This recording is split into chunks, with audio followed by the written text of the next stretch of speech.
श्री ऋषि पुराण कोटि रुद्र संहिता अध्याय 41, 42, 43। अध्याय 41 मुक्ति और भक्ति के स्वरूप का विवेचन। ऋषियों ने पूछा, सूत जी, आपने बारंबार मुक्ति का नाम लिया है, यहाँ मुक्ति मिलने पर क्या होता है? मुक्ति में जीव की कैसी अवस्था होती है, यह हमें बताइए। सूत जी ने कहा, महर्षियों सुनो, मैं तुमसे संसार कलेश का निवारण तथा परमानंद का दान करने वाली मुक्ति का स्वरूप बताता हूँ। मुक्ति 4 प्रकार की कही गई है, सारूप्या, सालोक्या, सानिध्या तथा चौथी सायुज्या। इस शिवरात्रि व्रत से सब प्रकार की मुक्ति सुलभ हो जाती है। जो ज्ञान रूप अविनाशी साक्षी, ज्ञान गम्य और द्वैत रहित साक्षात शिव है, वे ही यहाँ केवल मोक्ष के तथा धर्म, अर्थ और काम रूप त्रिवर्ग के भी दाता हैं। केवल्या नामक जो 5वीं मुक्ति है, वह मनुष्यों के लिए अत्यंत दुर्लभ है। मुनिवरों में उसका लक्षण बताता हूँ, सुनो। जिनसे यह समस्त जगत उत्पन्न होता है और जिनके द्वारा इसका पालन होता है, तथा अंततोगतवा यह जिसमें लीन होता है, वे ही शिव हैं। जिससे यह संपूर्ण जगत व्याप्त है, वही शिव का रूप है। मुनीश्वरों, वेदों में शिव के 2 रूप बताए गए हैं, सकल और निष्कल। शिव तत्व सत्य, ज्ञान, अनंत एवं सच्चिदानंद नाम से प्रसिद्ध है। निर्गुण, उपाधि रहित, अविनाशी, शुद्ध एवं निरंजन, निर्मल है। वह न लाल है न पीला, न सफेद है न नीला, न छोटा है न बड़ा और न मोटा है न महीन।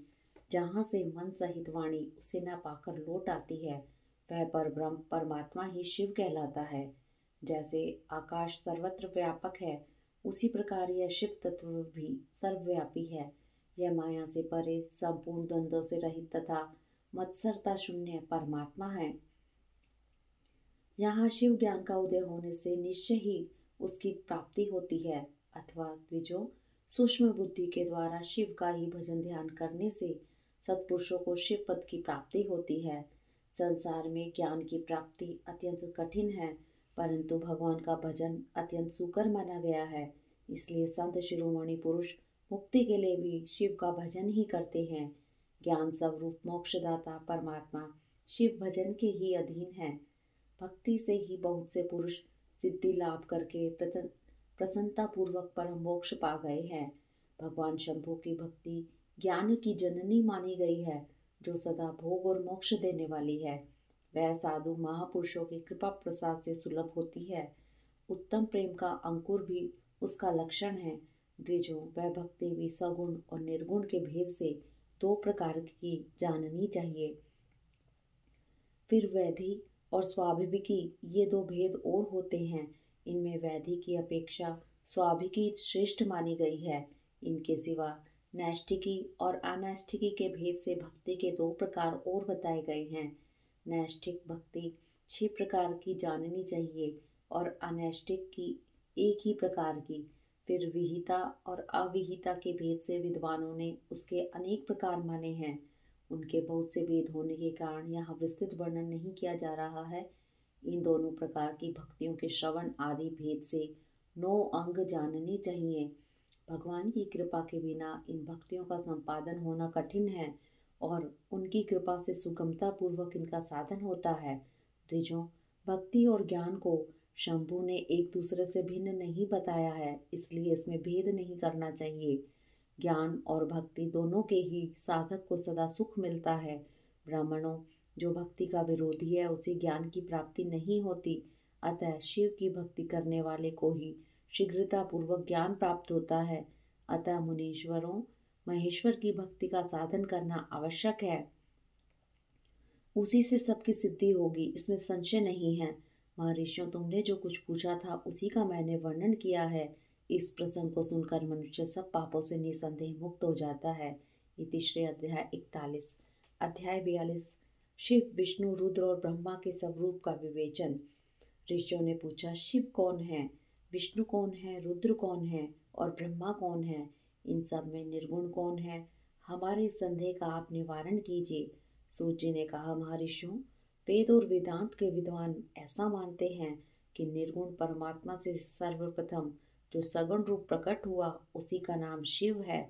शिव से पुरुष सहित प्रकृति उत्पन्न हुई।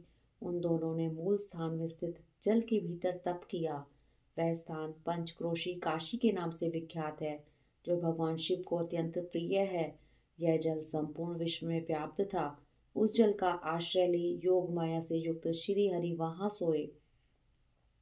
नार अर्थात जल को अयन निवास स्थान बनाने के कारण फिर नारायण नाम से प्रसिद्ध हुए और प्रकृति नारायणी कहलाई। नारायण के नाभि कमल से जिनकी उत्पत्ति हुई वे ब्रह्मा कहलाते हैं। ब्रह्मा ने तपस्या करके जिनका साक्षात्कार किया उन्हें विष्णु कहा गया है। ब्रह्मा और विष्णु के विवाद को शांत करने के लिए निर्गुण शिव ने जो रूप प्रकट किया उसका नाम महादेव है। उन्होंने कहा, मैं शंभु ब्रह्मा जी के ललाट से प्रकट होऊंगा। इस कथन के अनुसार समस्त लोकों पर अनुग्रह करने के लिए जो ब्रह्मा जी के ललाट से प्रकट हुए उनका नाम रुद्र हुआ। इस प्रकार रूप रहित परमात्मा सबके चिंतन का विषय बनने के लिए साकार रूप में प्रकट हुए। वे ही साक्षात भक्त वत्सल शिव हैं।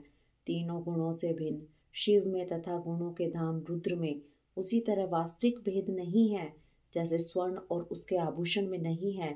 दोनों के रूप और कर्म समान हैं। दोनों समान रूप से भक्तों को उत्तम गति प्रदान करने वाले हैं।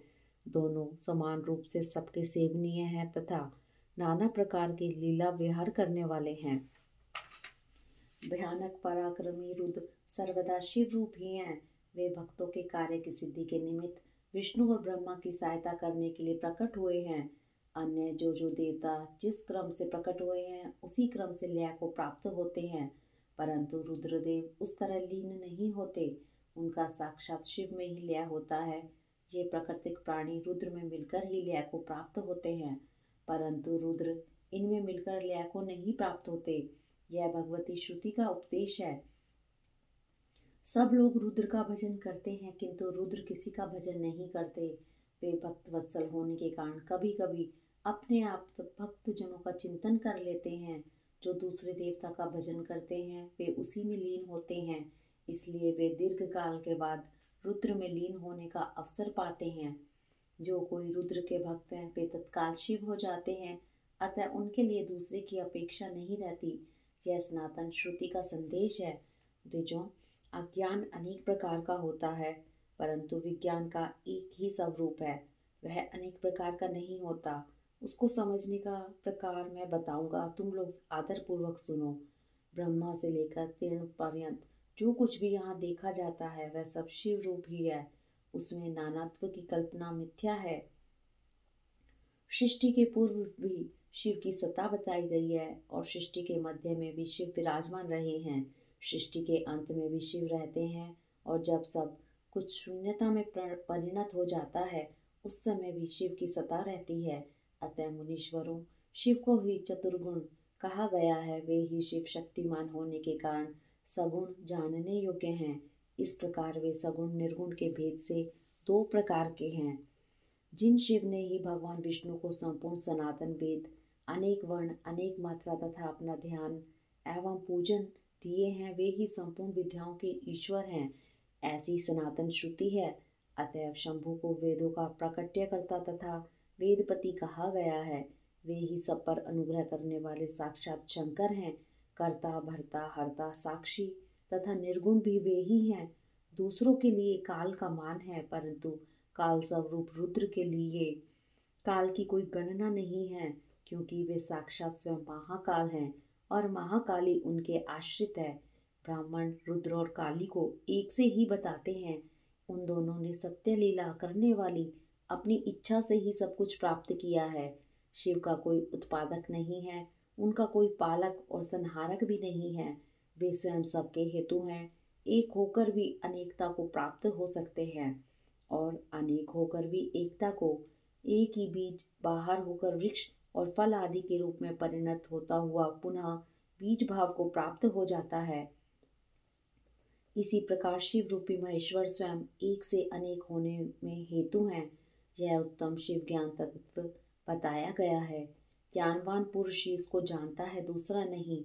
मुनि बोले, सूत जी, आप लक्षण सहित ज्ञान का वर्णन कीजिए, जिसको जानकर मनुष्य शिव भाव को प्राप्त हो जाता है।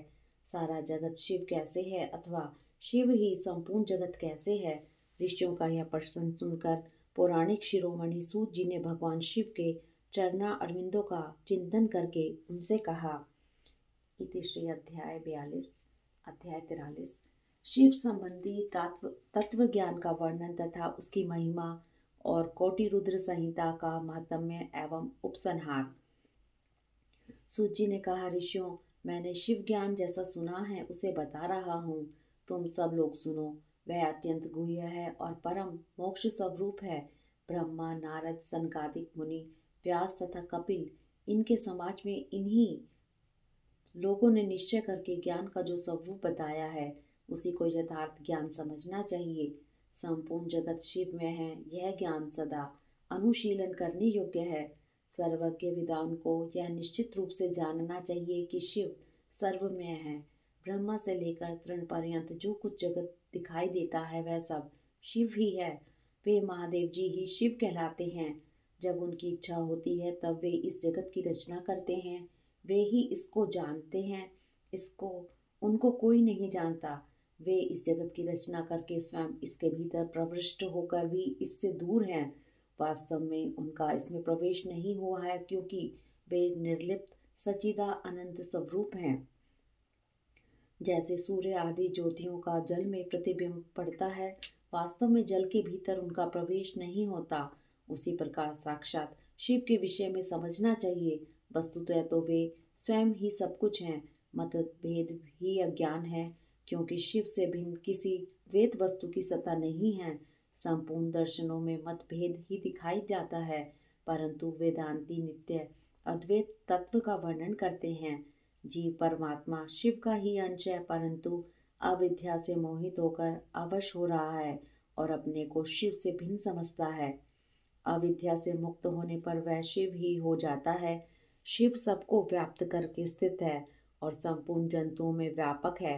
वे जड़ और चेतन सबके ईश्वर होकर स्वयं ही सबका कल्याण करते हैं।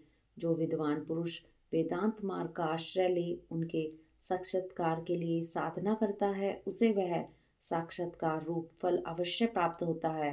व्यापक अग्नि तत्व प्रत्येक काष्ठ में स्थित है, परंतु जो उस काष्ठ का मंथन करता है वही असंदिग्ध रूप से अग्नि को प्रकट करके देखता है। उसी तरह जो बुद्धिमान यहाँ भक्ति आदि साधनों का अनुष्ठान करता है, उसे अवश्य शिव का दर्शन प्राप्त होता है, इसमें संशय नहीं है। सर्वत्र केवल शिव है, शिव है, शिव है, दूसरी कोई वस्तु नहीं है। वे शिव भ्रम से ही सदा नाना रूपों में भासित होते हैं। जैसे समुद्र, मिट्टी अथवा सुवर्ण ये उपाधि भेद से नानात्व को प्राप्त होते हैं, उसी प्रकार भगवान शंकर भी उपाधियों से ही अनेक रूपों में भासते हैं। कार्य और कारण में वास्तविक भेद नहीं होता, केवल भ्रम से भरी हुई बुद्धि के द्वारा ही उसमें भेद की प्रतीति होती है। भ्रम दूर होते ही भेद बुद्धि का नाश हो जाता है। तब बीज से अंकुर उत्पन्न होता है, तब वह नानत्व को प्रकट करता है। फिर अंत में वह बीज रूप में ही स्थित होता है और अंकुर नष्ट हो जाता है। ज्ञानी बीज रूप में ही स्थित है और नाना प्रकार के विकार अंकुर रूप हैं। उन विकार स्वरूप अंकुरों की निवृत्ति हो जाने पर पुरुष फिर ज्ञानी रूप में ही स्थित होता है। इसमें अन्यथा विचार नहीं करना चाहिए। सब कुछ शिव और शिव ही सब कुछ है। शिव तथा संपूर्ण जगत में कोई भेद नहीं है।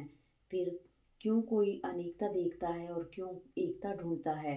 जैसे एक ही सूर्य नामक ज्योति जल आदि उपाधियों में विशेष रूप से नाना प्रकार की दिखाई देती है, उसी प्रकार शिव भी है। जैसे आकाश सर्वत्र व्यापक होकर भी स्पर्श आदि बंधन में नहीं आता, उसी प्रकार व्यापक शिव भी कभी नहीं बंधते। अहंकार से युक्त होने के कारण शिव का अंश जीव कहलाता है। उस अहंकार से मुक्त होने पर वह साक्षात शिव ही है।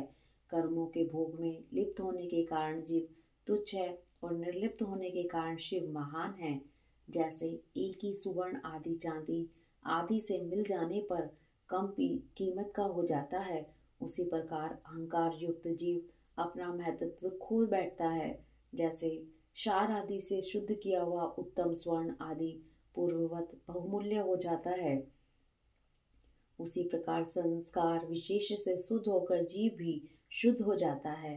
पहले सद्गुरु को पाकर भक्ति भाव से युक्त हो शिव बुद्धि से उनका पूजन और स्मरण आदि करें। गुरु में शिव बुद्धि करने से सारे पाप आदि मल शरीर से निकल जाते हैं। उस समय अज्ञान नष्ट हो जाता है और मनुष्य ज्ञानवान हो जाता है। उस अवस्था में अहंकार मुक्त निर्मल बुद्धि वाला जीव भगवान शंकर के प्रसाद से पुनः शिव रूप हो जाता है। जैसे दर्पण में अपना रूप दिखाई देता है, उसी तरह उसे सर्वत्र शंभु का साक्षात्कार होने लगता है। वही जीवन मुक्त कहलाता है। शरीर गिर जाने पर वह जीवन मुक्त ज्ञानी शिव में मिल जाता है। शरीर प्रारब्ध के अधीन है। जो उस देह के अभिमान से रहित है, उसे ज्ञानी माना गया है। जो शुभ वस्तु को पाकर हर्ष से खिल नहीं उठता, अशुभ को पाकर क्रोध या शोक नहीं करता तथा सुख दुख आदि सभी द्वंद्वों में समभाव रखता है, वह ज्ञानवान कहलाता है। आत्मचिंतन से तथा तत्वों के विवेक से ऐसा प्रयत्न करें कि शरीर से अपनी पृथकता का बोध हो जाए। मुक्ति की इच्छा रखने वाला पुरुष शरीर एवं उनके अभिमान को त्याग कर अहंकार शून्य एवं मुक्त हो सदाशिव में विलीन हो जाता है। अध्यात्म चिंतन एवं भगवान शिव की भक्ति ये ज्ञान के मूल कारण है। भक्ति से साधन विषयक प्रेम की उपलब्धि बताई गई है। प्रेम से श्रवण होता है, श्रवण से सत्संग प्राप्त होता है और सत्संग से ज्ञानी गुरु की उपलब्धि होती है। गुरु की कृपा से ज्ञान प्राप्त हो जाने पर मनुष्य निश्चय ही मुक्त हो जाता है। इसलिए जो समझदार हैं उसे सदा शंभु का ही भजन करना चाहिए। जो अनन्य भक्ति से युक्त होकर शंभु का भजन करते हैं, उसे अंत में अवश्य ही मोक्ष प्राप्त हो जाता है। अतः मुक्ति की प्राप्ति के लिए भगवान शंकर से बढ़कर दूसरा कोई देवता नहीं है। उनकी शरण लेकर जीव संसार बंधन से छूट जाता है। ब्राह्मणों, इस प्रकार वहां पधारे हुए ऋषियों ने परस्पर निश्चय करके जो यह ज्ञान की बात बताई है, इसे अपनी बुद्धि के द्वारा प्रयत्न पूर्वक धारण करना चाहिए। मुनीश्वरों, तुमने जो कुछ पूछा था वह सब मैंने तुम्हें बता दिया। इसे तुम्हें प्रयत्न पूर्वक गुप्त रखना चाहिए। बताओ अब और क्या सुनना चाहते हो? ऋषि बोले, व्यास शिष्य, आपको नमस्कार है। आप धन्य हैं, शिव भक्तों में श्रेष्ठ हैं। आपने हमें शिव तत्व संबंधी परम उत्तम ज्ञान का श्रवण कराया है। आपकी कृपा से हमारे मन की भ्रांति मिट गई।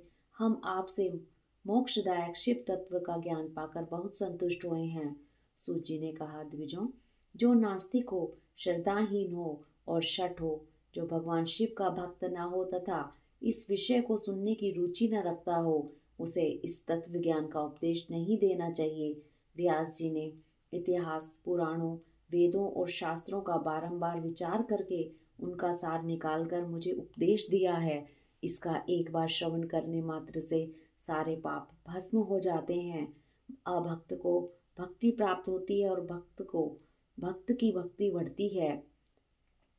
दोबारा सुनने से उत्तम भक्ति प्राप्त होती है। तीसरी बार सुनने से मोक्ष प्राप्त होता है।